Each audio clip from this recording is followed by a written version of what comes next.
Bajo un sol abrasador de mediodía, las calles de la Ciudad de México vibraban de expectación. El bullicio habitual de los vendedores, ofreciendo tamales, y la sinfonía de claxones, se desvanecían bajo el zumbido de los helicópteros de noticias, cuyas sombras rozaban los tejados. Los reporteros corrían por las plazas, sus micrófonos temblando de urgencia. Los cafés estaban abarrotados de clientes pegados a las pantallas de televisión, con las mandíbulas caídas y los ojos desorbitados. Algo trascendental acababa de ocurrir. En el Palacio Nacional, un silencio solemne se apoderó de la sala de prensa cuando la fiscal general Marisol Ortega se colocó detrás del podio. No era ajena a la controversia, pero hoy su voz tenía un peso diferente. A partir de esta mañana, comenzó, un juez federal ha emitido una orden de arresto contra el expresidente de Estados Unidos, Donald J. Trump. Si pisa suelo mexicano,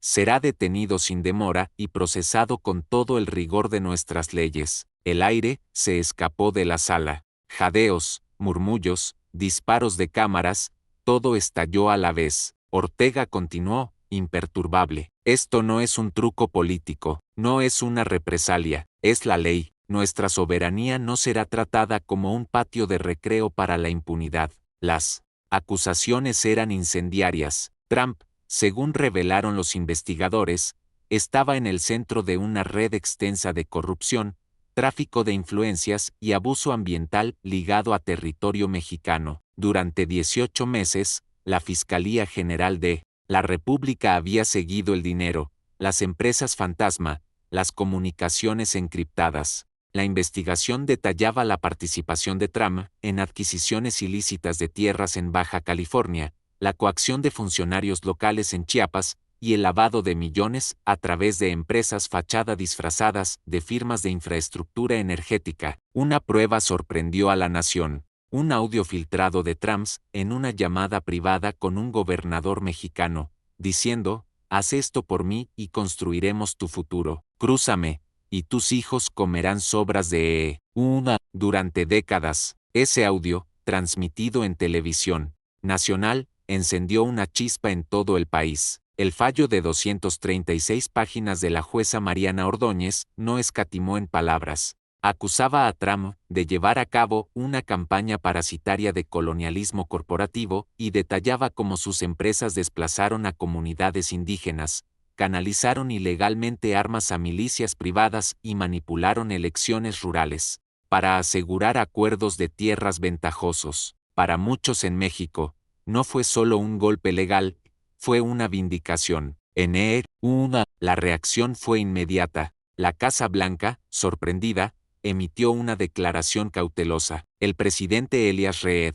navegando en un año electoral, no ofreció condena, pero enfatizó la importancia del respeto mutuo y la claridad a través de canales diplomáticos. Pero, en México, la presidenta Camila Vargas no se anduvo con rodeos. Hablando desde Oaxaca, flanqueada por ancianos zapotecas y activistas estudiantiles, declaró, este es un punto de inflexión. Durante siglos, potencias extranjeras pisotearon nuestra dignidad. Ya no, México defenderá a su pueblo, su tierra y sus leyes. El señor Trump no es bienvenido. Trump, como era predecible, explotó. Desde mar a lago, publicó una ráfaga de declaraciones en Truth Social. México está roto. Esto es una cacería de brujas del tercer mundo. Llevé empleos a México. ¿Así me lo agradecen? Pero incluso mientras sus seguidores se movilizaban, las implicaciones prácticas se hacían innegables. La aparición programada de Trump en un foro de negocios en Cancún fue cancelada. Las aerolíneas mexicanas recibieron directivas silenciosas de rechazar el embarque a cualquiera vinculado con su entorno. Las autoridades fronterizas fueron puestas en alerta máxima. Luego vinieron los detalles más surrealistas. El jet privado de Trump, registrado en Delaware, fue denegado el acceso al espacio aéreo mexicano. Los pilotos confirmaron que, al presentar un plan de vuelo hacia Puerto Vallarta, fue rechazado en 14 segundos. México no estaba blufeando, el mensaje era inequívoco: si entraba, sería esposado antes de tocar la pista. Lo que más inquietó a los observadores fue la profundidad y precisión del caso. Esto no era material de tabloides, era quirúrgico. Los contadores forenses rastrearon pagos de empresas afiliadas a Trump, a bancos fuera de la red en Belice y las Caimán. Agentes federales mexicanos interceptaron reuniones en hoteles de lujo en Guadalajara donde se intercambiaban sobornos en forma de piezas de arte raras. Un video condenatorio mostraba a Donald Trump Jr. entrando en una villa de lujo en Ensenada, escoltado por hombres armados y firmando lo que se creía era un permiso ambiental falsificado. En Tijuana,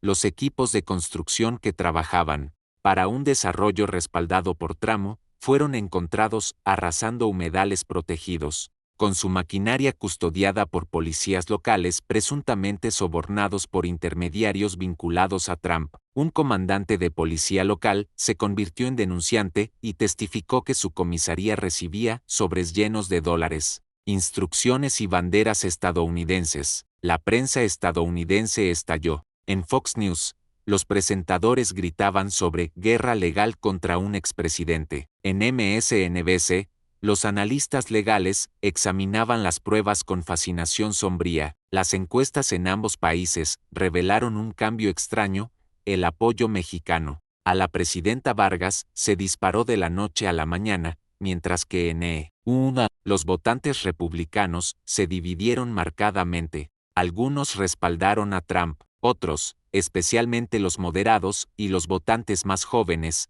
se alejaron silenciosamente. En el terreno, la respuesta cultural en México fue atronadora. En ciudades desde Monterrey hasta Puebla, los artistas callejeros se pusieron manos a la obra. Enormes murales aparecieron de la noche a la mañana. Uno mostraba a Trump tras rejas hechas de garras de jaguar, otro lo representaba en un mono naranja, rodeado de ancianos indígenas y cactus con bocadillos que decían nunca más. Los memes inundaron Internet. Trump como villano de telenovela, Trump perseguido por bates de piñata, Trump con un sombrero diciendo yo no soy bienvenido. En Nogales, un artista proyectó la foto policial de Trump en el lado de una torre de la patrulla fronteriza de durante 3 noches consecutivas. El mensaje debajo: tú construiste el muro, ahora te encierra. La maquinaria legal de Trump, bien financiada y agresiva, lanzó una feroz contraofensiva. Se presentaron demandas en tribunales estadounidenses alegando difamación, exceso diplomático y crímenes ficticios. Las conferencias de prensa acusaron a la administración Vargas de coludirse con activistas radicales e intereses de cárteles. Pero estas afirmaciones no tuvieron eco. La verdadera complicación era legal. Bajo la ley mexicana, la orden de arresto era inapelable, y según los protocolos internacionales, México podía detener legalmente a cualquier individuo considerado una amenaza criminal en su territorio, incluso si ese individuo había sido alguna vez el hombre más poderoso del mundo. ¿Qué pasaría si Trump cruzaba la línea? En secreto, los líderes militares se reunieron en la Secretaría de la Defensa Nacional de México, revisaron datos de vuelos, mapas de despliegue de tropas y canales diplomáticos extraoficiales. En Veracruz, la Policía Federal practicó interceptaciones en pistas de aterrizaje. Cerca de Guadalajara, vehículos sin identificar fueron posicionados cerca de propiedades vinculadas a Trump. Entonces llegó el momento de la escalada. En un mitin en Phoenix, Trump gritó a sus seguidores: ¿creen que pueden asustarme? Iré a México yo mismo. Caminaré a través de esa frontera, si es necesario. La multitud enloqueció, pero las agencias de inteligencia no. NORAD detectó comunicaciones sobre un jet Gulfstream solicitando autorización cerca de la frontera mexicana. Coincidía con las especificaciones del avión privado de Trump. Cazas fueron desplegados. Los radares mexicanos se activaron. El avión sobrevoló cerca de Sonora, viró hacia el sur por un momento y luego regresó. Fue una maniobra, pero peligrosa. Los medios mexicanos mostraron imágenes filtradas de unidades terrestres armadas y esperando cerca de una pista privada. En Hermosillo, un funcionario dijo al Financiero: si hubiera aterrizado, habríamos actuado en 60 segundos. La presidenta Vargas, tranquila pero firme, se dirigió a la nación. Que quede claro, esto no es venganza, es el principio de que nadie, ni siquiera los poderosos, puede comprar su camino por encima de nuestras leyes. Este es nuestro momento para mostrar al mundo que México no es un peón, es una nación soberana. Sus índices de aprobación se dispararon. Mientras tanto, el círculo íntimo de Trump comenzó a fracturarse. Varios asesores se negaron a acompañarlo al extranjero. Filtraciones a la prensa insinuaban que incluso los consejeros más cercanos le instaban a retroceder antes de que esto se descontrole. Pero Trump nunca retrocedió, redobló la apuesta, provocó con otra candidatura a la presidencia, llamó a México un narcoestado que finge tener tribunales e incluso insinuó la idea de un mitin en Tijuana, algo que el ejército mexicano declaró que constituiría un acto de provocación legal, y aún así, las calles de México se llenaron de cánticos, ni un paso atrás. Entonces llegó el colmo. Un jet Gulfstream despegó de Florida, esta vez bajo un alias corporativo, voló bajo, bordeando el espacio aéreo estadounidense, y luego se lanzó hacia el Golfo de California, fuera del radar de las rutas comerciales. Pero México estaba preparado. El seguimiento satelital se había activado horas antes. Cerca de Los Mochis, un par de cazas F-5 se elevaron como halcones. El jet giró bruscamente hacia Arizona. Trump nunca cruzó la línea, pero México había desplegado su fuerza aérea por él. El mensaje era inconfundible: esto no era un farol, era una línea en la arena, y México lo retaba a cruzarla. En casa, Trump intentó proyectar confianza, pero las grietas en su círculo se profundizaron. Dos abogados principales renunciaron, citando diferencias estratégicas irreconciliables. Se rumoraba que Jared Kushner había volado a Europa con planes de contingencia. Ivanka fue fotografiada llorando en un auto fuera de su mansión en Miami. Incluso sus asesores más leales comenzaron a cuestionar su cercanía a un hombre que ahora enfrentaba arresto activo si tocaba el suelo de una nación vecina. Entonces, apareció Ana Cecilia Pérez, una ex ejecutiva de un consorcio energético con sede en Guadalajara. Ana se presentó en televisión nacional con el rostro difuminado y la voz alterada digitalmente. Mostró libros contables, correos encriptados y notas de voz, pruebas de que la organización Trump había orquestado un proyecto solar falso para canalizar donaciones de campaña a través de organizaciones no gubernamentales mexicanas ficticias. Los paneles no eran reales, afirmó. Las fábricas no existían. Lo que sí existía era una operación masiva de lavado de dinero, bendecida por el silencio y la complicidad comprada. Su testimonio encendió una nueva ola de indignación. Surgieron fotos de Donald Trump Jr., posando con un panel solar de cartón en una supuesta ceremonia de inicio. Los contratistas presentes eran actores. La tierra estaba protegida por leyes federales de conservación, leyes que habían sido eludidas, con permisos falsificados y sobornos en efectivo. Lo que se suponía era un truco publicitario, ahora se convirtió en una prueba condenatoria de un fraude sistemático. La presidenta Vargas se dirigió a la nación esa noche. Que nadie diga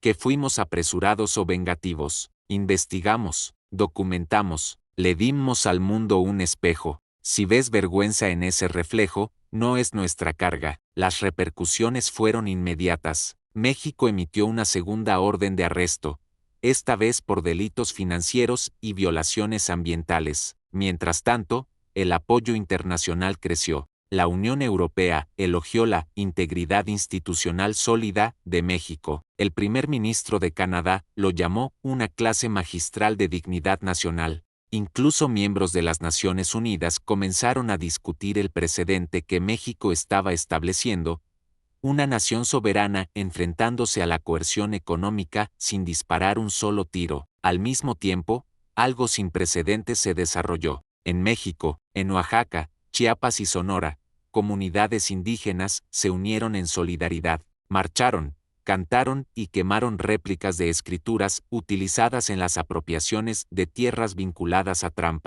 Un anciano declaró: no somos peones en juegos extranjeros. Nuestra tierra no es una ficha en sus casinos. En la Ciudad de México, murales de Ana aparecieron de la noche a la mañana. Uno la representaba como una heroína revolucionaria blandiendo documentos como cuchillos. Los niños llevaban carteles que decían ni Trump ni trampa. La respuesta de Trump fue típica, furiosa, desafiante, desconectada. En un mitin en Alabama, gritó: "Todo esto es falso. México está celoso de mí", pero el mundo había seguido adelante. Incluso, las cadenas conservadoras de una comenzaron a minimizar su cobertura. Los líderes republicanos evitaron comentar. Un senador admitió en silencio al aire: "Hay demasiado humo para que no haya fuego". Entonces cayó otra bomba. El Universal publicó una grabación de audio filtrada de Trump hablando con un senador mexicano. En ella,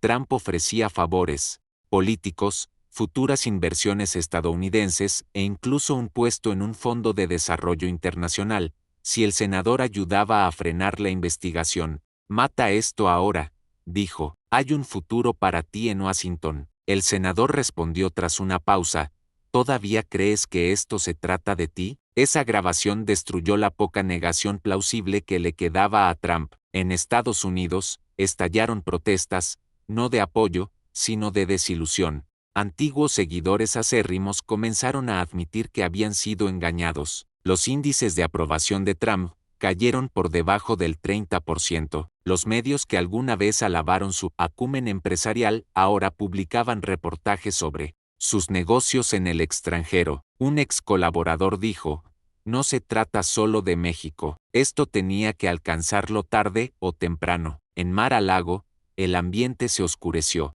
El personal reportó que Trump recorría los pasillos de noche, murmurando sobre traiciones y venganza. Su equipo legal colapsó bajo una avalancha de citaciones. Los vuelos al extranjero fueron cancelados. Bancos suizos revisaron discretamente todas las cuentas vinculadas a la organización Trump. Incluso Rusia, alguna vez vista como un refugio, emitió una declaración insípida pidiendo respeto por las normas legales. En México, el aire era diferente, cargado de orgullo. Los estudiantes estudiaban el caso en las escuelas. Los artistas convirtieron edificios gubernamentales en museos vivos de resistencia. Una instalación masiva afuera del Palacio Nacional mostraba un globo terráqueo equilibrado sobre un mazo de tribunal, con las palabras: "C. Aquí, la ley no se negocia". Ana Cecilia Pérez recibió protección de asilo y fue galardonada con la Medalla al Valor Nacional. Calles en 2 ciudades fueron renombradas en su honor.